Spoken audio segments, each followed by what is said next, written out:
Hello everyone, good morning and welcome back to my channel. এখন বাজে সকাল 7টা।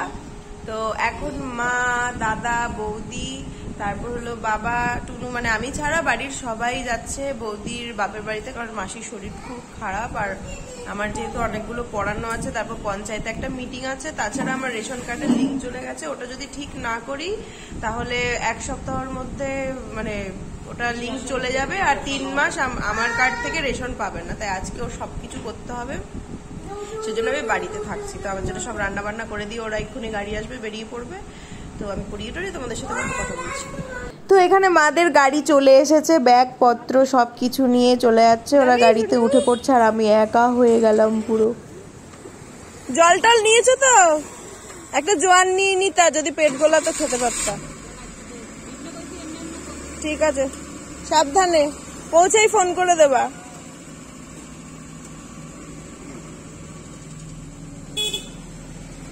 চলো, টাটা।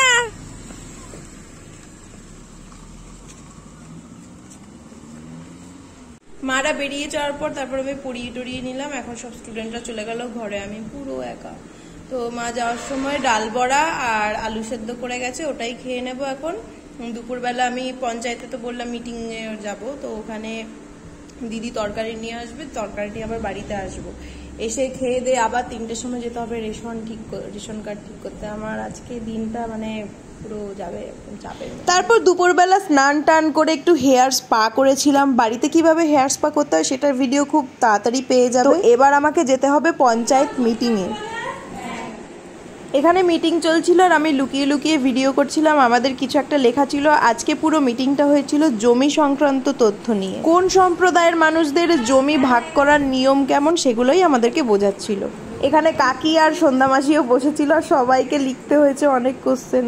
ফাইনালি মিটিং শেষ করে বাড়িতে এসেছি। চোখ মুখ দেখে বুঝতেই পারছো ভীষণ বাজে অবস্থায়, রোদের মধ্যে দিয়ে হেঁটেছি। এখন বাজে 3:15 বেজে গেছে, এখন আমি কিছু খাইনি। তো দিদি আসার সময় তরকারি নিয়ে এসছে, দেখি কি এনেছে। দিদি পাঠিয়েছে এই যে বেগুন ভাজা আর ইলিশ মাছের তরকারি, আর এখানে মা আমার জন্য আলু সেদ্ধ করে রেখে গেছিল। এগুলো এখন মেখে তারপর খেয়ে নেব। তো আমি খেয়ে নিই। তারপর তো মারা ফাইনালি চলে এসেছে, আমিও পরপর দুটো পরিয়ে বাড়ি চলে এসেছি।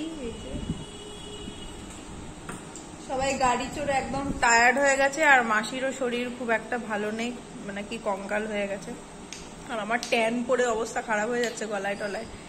তো এখন একটু মুলতানি মাটি মেখেছি। আজকে সারাদিন রোদে ঘুরে ঘুরে অবস্থা ভীষণই খারাপ হয়ে গেছে। এই জায়গাগুলোতে সব ব্রণ ওঠা শুরু হয়ে গেছে আমার। পুজো আসছে না, ব্রণ তো উঠতেই হবে। তো একটু রেস্ট নিয়ে তারপর তোমাদের সাথে আবার দেখা হচ্ছে।